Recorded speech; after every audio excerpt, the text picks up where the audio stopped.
Hello student, welcome to EPG Pathshala. I am Dr. Nimisha Jadon from School of Studies Environmental Chemistry, Jivaji University, Gwalior. Today we are going to discuss about the chemical parameters of water part 2 under the paper of environmental analysis. The learning objective of this module included the determination of hardness in a given water sample, then the determination of calcium, magnesium ions in the particular water sample, and the determination of sulfide in the wastewater sample or the drinking water sample. First of all, we have discussed about the first parameter, that is the hardness of water. The determination of hardness is very much important because hard water is not suitable for the drinking purposes as well as for the other household purposes as well or the industrial purposes. Hardness is a traditional measure, is the capacity of water to precipitate the soap, so that this type of water can't be used for the washing purposes or for the drinking purposes also. The hardness of water is not a specific constituent, but it is a variable and the complex mixture of cations and the anions present in the water. It is caused by the dissolved polyvalent metallic ion in fresh water. In the basic principal hardness causing ions are the calcium and magnesium, which precipitates the soap. The other polyvalent cations which are responsible for the hardness also may be precipitated the soap, but often are in complex form, frequently with the organic constituent, and their role in the water hardness may be minimal and the difficult to define. So the total hardness is defined as the sum of the calcium and magnesium ion concentration in their various types of salts, and both are expressed as in terms of the calcium carbonate in milligram per liter. We are express the hardness in terms of calcium carbonate because it is a least soluble compound or the ion complex mixture of ions which is exist or present in the water. So that's why we are taken as a standard to express the hardness of the water in milligram per liter. The degree of hardness of drinking water has been classified in terms of the equivalent calcium carbonate concentration as follows. For soft water, the range of hardness in between the 0 to 60 mg per liter. For medium water, the range is 60 to 120 mg per liter, and the hard water having the hardness in between the 120 to 180 mg per liter, and the very hot water is having the hardness greater than 180 mg per liter. Although hardness is caused by cation, it may also be discussed in terms of carbonate. It is also known as temporary hardness, and non-carbonate, which also known as permanent hardness. Carbonate hardness refers to the amount of carbonates and bicarbonates in solution that can be removed or precipitated by boiling. This type of hardness is responsible for the deposition of scale in hot water pipes and kettles. When total hardness is numerically greater than that of total alkalinity is expressed as calcium carbonate is known as non-carbonate hardness, and the amount of hardness is numerically equal to or less than of total alkalinity is called carbonate hardness. Non-carbonate hardness is caused by the association of the hardness causing cation with sulfate, chloride or nitrate, and is referred to the permanent hardness. This type of hardness cannot be removed by boiling. Public acceptability of the degree may vary considerably from community depending on local conditions and the association. The taste threshold for magnesium is less than that for other cations. Methods for the determination of total hardness in water are prescribed as titrimetric method. It is the most suitable method for the determination of hardness in water sample. Now we have discussed the principle of determination of total hardness. This method is also known as EDTA method. It depends on the ability of the ethylene diamine tetraacetic acid, that is a elaborate form of EDTA, or its disodium salt, to form stable complexes with calcium and magnesium ions. The determination of hardness is a type of complexometric titration, and in this titration, when the diurochrome black tea, it is also known as EBT, is added to the solution containing calcium and magnesium ions at pH 10, a wine red complex is formed. This solution is titrated with a standard solution of disodium salt of EDTA, which extracts calcium and magnesium from the dye complex, and the dye is changed back to its original blue color. Urochrome black tea is used to indicate the end point for the titration of calcium and magnesium together. Here we have discussed the reaction mechanism of this EDTA method of hardness determination. Here you have seen that in equation that Hy3 negative in aqueous is denoted as a disodium salt of EDTA, which associated with the calcium ion, and then the EDTA is the complex with the calcium ion and it releases the associated hydrogen ion. The same reaction follows with the magnesium ion also, and at the end point, when the one magnesium ion initially attached with the indicator, that is urochrome black tea, which shows the wine red color, and at the end point, when all the calcium and magnesium ion present in the solution is consumed by the EDTA solution, then the one magnesium which is attached to the indicator is released and associated with the EDTA, and this indicator dye is getting free and shows the sky blue color at the end point. Now we have discussed about the reagents which are used for the titrimetric determination of the hardness. First of all, we have taken the buffer solution. It is prepared by dissolving 16.9 gram of ammonium chloride in 143 ml of concentrated ammonium hydroxide. Then add 1.25 gram of magnesium salt of EDTA and dilute to 250 ml with distilled water. After that, we have prepared a standard calcium solution, and this contains 1 ml equal to 1 milligram of calcium carbonate. For that preparation, dry analytical grade calcium carbonate in a oven at 180 degrees centigrade for 1 hour. Weigh 1 gram, suspend it in distilled water and add 1:1 hydrochloric acid of AR grade and drop wise slowly. Add the 1:1 hydrochloric acid dropwise slowly to dissolve the solid. Then urochrome black tea indicator prepared by dissolving 0.4 gram urochrome black tea and 4.5 gram of hydroxylamine hydrochloride in 100 ml of 95% ethanol.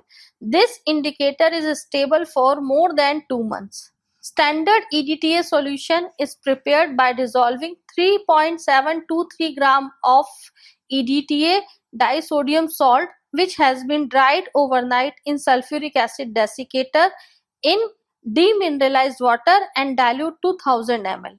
The reagent is stable for several weeks and large volume is usually prepared. Here we are performing the standardization of disodium salt of EDTA solution, which we are taking as a standard solution of determination of total hardness. This EDTA solution is considered as a secondary standard. That's why it is standardized with the help of calcium carbonate solution. For the standardization purposes, first of all, we have to take a 25 ml portion of the calcium carbonate solution into a conical flask. Then add 2 ml of NaOH solution.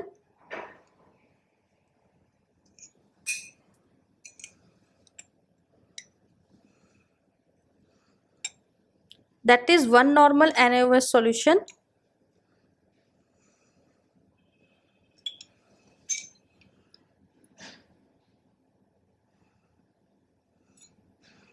To maintain the alkaline pH of the solution.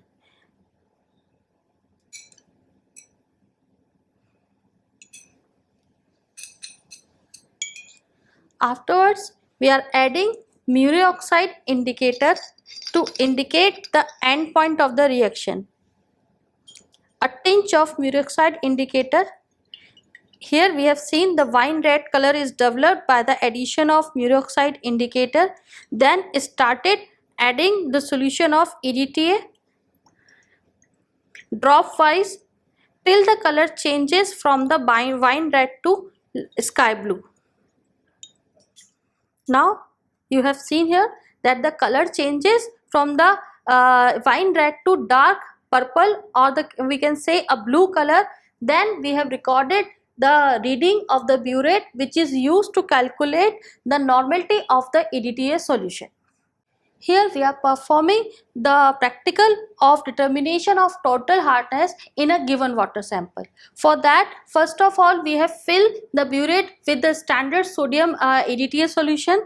Then take the conical flask and add 25 ml of water sample, for which we want to analyze the hardness. Then the 25 ml of sample is added into the conical flask. Then add 1 ml of ammonium chloride sodium buffer solution, which maintain the pH of 10. At this pH, the almost all the calcium and magnesium ion react with the EDTA solution. So after addition of the buffer solution, we are adding the indicator, that is, here we are using Erythrochrome black tea as a indicator to indicate the color change at the end point. EBT here react initially, as we are added the EDTA, react with the magnesium ion which are present in the water and form a wine red color solution. When we started adding EDTA solution drop wise, then the color slightly changes, and at the end point the color changes from the wine red to blue when this magnesium ion of which associated with the EBT indicator, that is Erythrochrome black tea indicator, is occupied by the EDTA solution. So this is the original color of Erythrochrome black tea indicator. Then finally we are calculating the reading of the burette, and this reading helps to determine the calculate the total hardness of a given water sample. After determination, the calculation is done by the total hardness in terms of calcium carbonate in milligram per liter equal to V2 minus V1 into normality of EDTA solution into 50 into 1000 divided by V3, where V1 is the volume of in ml of the EDTA standard solution used in the titration for the sample. V2 is the volume in ml of the EDTA solution used in the titration for blank. V3 is the volume in ml of the sample taken for the test, and N is the normality of EDTA solution. Then we report the hardness in milligram per liter in terms of calcium carbonate rounded to the first decimal place when the value is less than 10 milligram per liter, and to the nearest unit if the value is more than 10 milligram per liter. Interferences. In the EDTA determination of hardness, the various ions interfere determination of hardness by the complexometric titration. The EDTA forms stable complexes with iron, manganese, copper, lead, cobalt, zinc and nickel, and these heavy metal interferences can be eliminated by complexing the metals with cyanide. In the presence of cyanide, the procedure may be used even when iron, copper, zinc or lead concentration are as high as 10 milligram per liter. The higher oxidation states of manganese above Mn2 plus reacts rapidly with the indicator to form discolored oxidation products hydroxylamine hydrochloride reagent. The next is determination of calcium by the titrimetric method. The calcium is average abundance of calcium in the earth crust is 4.9%. In soil it is 0.07 to 1.7%. In streams it is about 15 milligram per liter and in groundwater it is from 1 to greater than 500 milligram per liter. The most common form of calcium are calcium carbonate and calcium magnesium carbonate, which are also known as calcite or dolomite. Calcium compounds are widely used in pharmaceuticals, photography, lime, de-icing salts, pigments, fertilizers and plasters. Calcium carbonate solubility is controlled by pH and dissolved carbon dioxide. The carbon dioxide, carbonates and bicarbonates equilibrium is the major buffering mechanism in fresh waters. Hardness is based on the concentration of calcium and magnesium salts and often is used as a measure of potable water quality. The methods for the determination of calcium are known as EDTA titrimetric method. In a solution containing both calcium and magnesium, calcium can be determined directly with the EDTA method, that is also EDTA is known as ethylene diamine tetraacetic acid. When the pH is made sufficiently high up to an 12 to 13 so that the magnesium is largely precipitated as the hydroxide and an indicator is used which combines only with the calcium. Apparatus used for the determination of calcium is hot plate. 30 into 50 centimeter heating surface is adequate. Reagents, generally quality reagents are used unless specified, otherwise pure chemicals and distilled water shall be used in tests. Sodium hydroxide solution is used of 1 normality.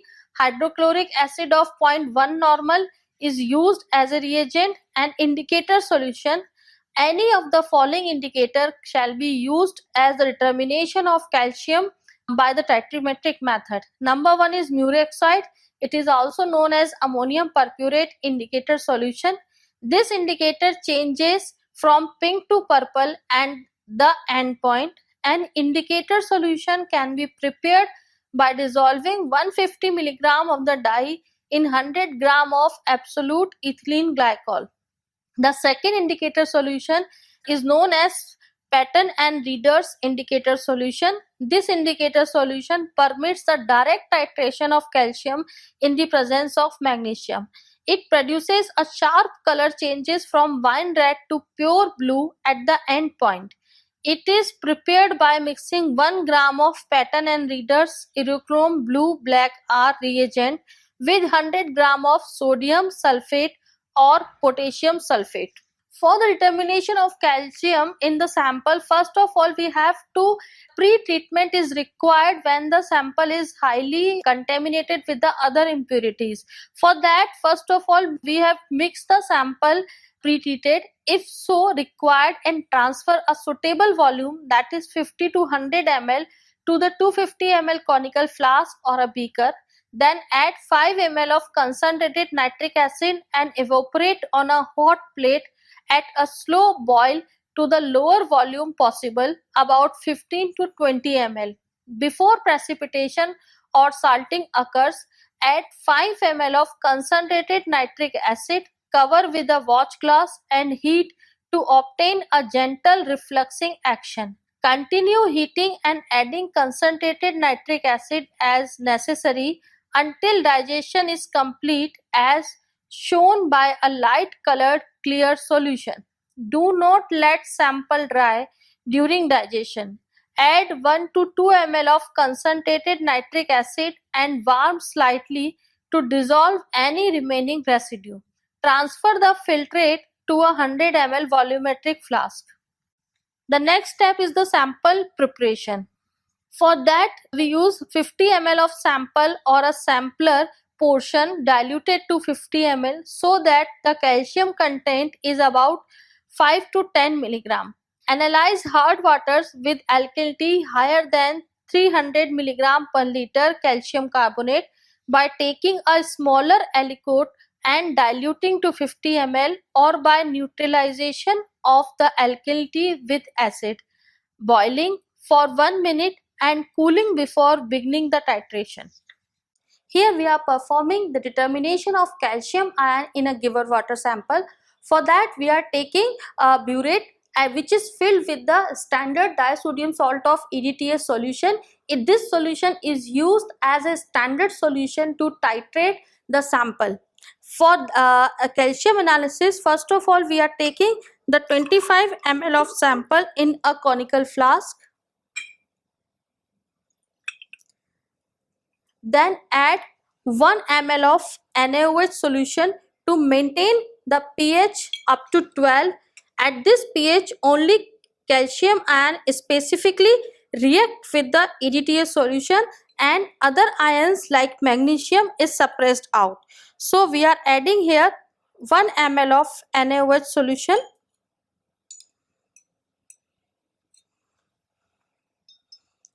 Then add pinch of murioxide indicator, which is specifically bind with the only calcium ion. Here you have seen the slight pink color is observed. Then we started titrating it against the EDTA solution. We are adding dropwise EDTA solution. At the end point, the color changes from the light pink to purple. This shows the end point of this titration, and the reading is recorded as a concentration of calcium present in the water sample. For the calculation of calcium in milligram per liter, we are using the formula V1 into N into 1000 into 50 upon V2, where V1 is the volume in ml of EDTA solution used for titration, N is the normality of EDTA, and V2 is the ml of the sample taken for the test. Now, the next method of determining magnesium in the water sample. Magnesium occurs commonly in the minerals magnetite and dolomite. Magnesium is used in alloys, pyrotechnics, flash photography, drying agents, refractories, fertilizers, pharmaceuticals, and foods. The common aqueous species is magnesium 2+. The carbonate equilibrium reactions from magnesium are more complicated than for calcium, and conditions for direct precipitation of dolomite in natural waters are not common. Important contributor to the hardness of water, magnesium salt break down when heated, forming a scale in the boiler. Chemical softening, reverse osmosis, ion exchange reduces magnesium and associated hardness to acceptable levels. Magnesium is an essential element in chlorophyll and in red blood cells. Some salts of magnesium are toxic by ingestion or inhalation. Concentrations greater than 125 mg per liter also can have a catalytic and diuretic effect. The method used for the determination of magnesium, here we have prescribed the calculation method. In the calculation method, the water sample that containing the calcium as calcium carbonate is estimated, and the total hardness is the sum of the calcium carbonate as well as the magnesium carbonate. So the magnesium hardness is determined by subtracting the calcium hardness from the total hardness.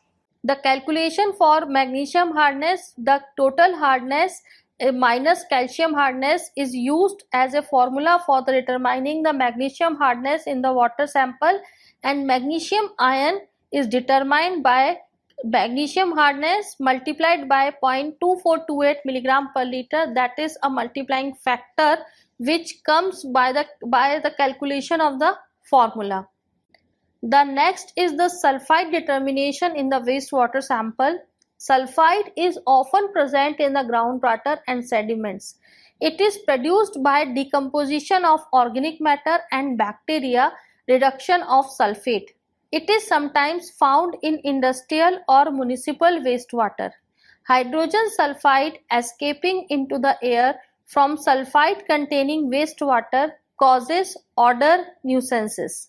The threshold odor concentration of hydrogen sulfide in clean water is between 0.025 and 0.25 microgram per liter. The gaseous hydrogen sulfide is very toxic and has claimed the lives of numerous workers. At levels toxic to humans, it interferes with the olfactory system, giving a false sense of the safe absence of hydrogen sulfide gas. It attacks metals directly and indirectly, has caused serious corrosion of concrete sewers because it is oxidized biologically in the presence of oxygen to sulfuric acid on the pipe wall. Dissolved H2S is toxic to fish and other aquatic organisms. The method used for the determination of sulfide is prescribed as the iodometric method. It is basically a titrimetric method, a type of redox titration, and the second one is the ion selective method. The first determination method of sulfide is the ion selective method. This method can be used for measuring total sulfide in a distilled sample. The method is meant to be used as an alternate determinative step following by the distillation. This method must not be used for undistilled sample because of possible mercury and silver ion interferences. The method detection limit is 1 milligram per liter. The second and most frequently used method for sulfide determination is the iodometric method. It's a titrimetric method, or also known as the type of redox titration method. In this method, the sulfide are stripped from the acidified sample with an inert gas and collected in zinc acetate solution. Excess iodine solution added to the zinc sulfide suspension reacts with the sulfide under acidic condition. Thiosulfate is used to measure unreacted iodine to indicate the quantity of iodine consumed by sulfide. The reaction may be given as follows. The sulfur reacts with iodine S plus I2, which convert the S2 plus 2I. This liberated excess iodine again react with 2S2O3 and convert it into a S4O6 tetrathionate, and 2 iodine is liberated, and this liberated iodine is equal to the concentration of sulfide present in the sample. Now we come to the procedure. Put required quantity of 2 normal zinc acetate solution into 500 ml glass bottle. Fill with sample and add required quantity of 6 normal sodium hydroxide solution. Stopper with no air bubbles under stopper. Addition of reagents may be varied in volume. Add enough sodium hydroxide to produce a pH above 9. Let the precipitate settle for 30 minutes. Filter the precipitate through glass fiber filter paper and carry out titration immediately. The next step is the sampling and storage. The method of sampling is to take the sample must be taken with the minimum of aeration and preserved at low temperature. Sulfide may be volatilized by aeration, and any oxygen is advantageously added to the sample may be convert the sulfide to an unmeasurable form. Preserve the sample with addition of 2 ml per liter of zinc acetate. Samples not preserved must be analyzed immediately. The apparatus required for the sulfide determination is the reaction flask, adsorption flask, etc. And the reagents required is the zinc acetate solution 2 normal, which is prepared by dissolving 110 gram of zinc acetate into 400 ml of distilled water and finally make up to the 1 liter. inert gas. A cylinder of nitrogen is used as an inert gas. Then concentrated sulfuric acid is used as a reagent.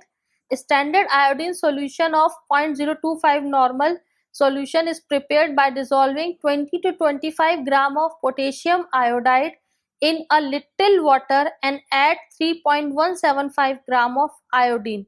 After iodine has dissolved, dilute to 1 liter with distilled water. Standardize this solution against 0.025 normal sodium thiosulfate using starch indicator. Hydrochloric acid concentrated is also used as a reagent. Then the standard thiosulfate solution of 0.025 normal prepared by dissolving 6.205 of sodium thiosulfate in 800 ml boiled and cooled distilled water. Add 0.4 gram of NaOH or 5 ml chloroform as a preservative and finally make up to the 1 liter. The starch indicator solution is prepared by adding 5 gram of starch to 800 ml boiling distilled water and stir. Dilute to 1 liter and boil for few minutes and let settle overnight. Aluminum chloride solution of 6 normality is prepared by 100 gram of aluminum chloride from a previously unopened reagent bottle and dissolve in 144 ml distilled water. Sodium hydroxide 6 normal is prepared by dissolving 240 gram of NaOH in distilled water and dilute to 1 liter. Now we come to the procedure. The procedure of determination of total sulfide is described as follows. For that, first of all, we have take 5 ml zinc acetate solution and 95 ml distilled water into each of the 2 absorption flasks. Connect the reaction flask and 2 absorption flasks in series and purge the system with carbon dioxide or nitrogen for 2 minutes. Then measure 500 ml well mixed with sample into the reaction flask.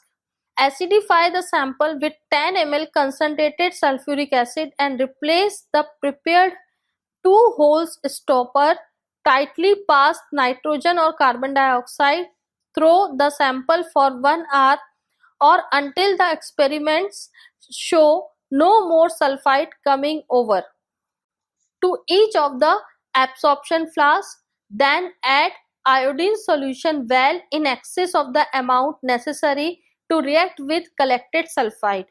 Add 2.5 ml concentrated HCl or hydrochloric acid to each flask stopper and shake to mix thoroughly. Transfer contents of bath flask and back titrate with 0.025 normal sodium thiosulfate solution using starch solution as indicator. Run a blank parallel for accurate results. Now, method for determination of dissolved sulfide. For that, we have removed suspended solid in the sample by flocculation and settling. Fill 1 liter bottle with flowing sample in such a way that the sample which has had the least possible contact with air. After that, we have add 2 ml aluminum chloride solution and 2 ml NaOH solution and stopper with no air bubbles under the stopper.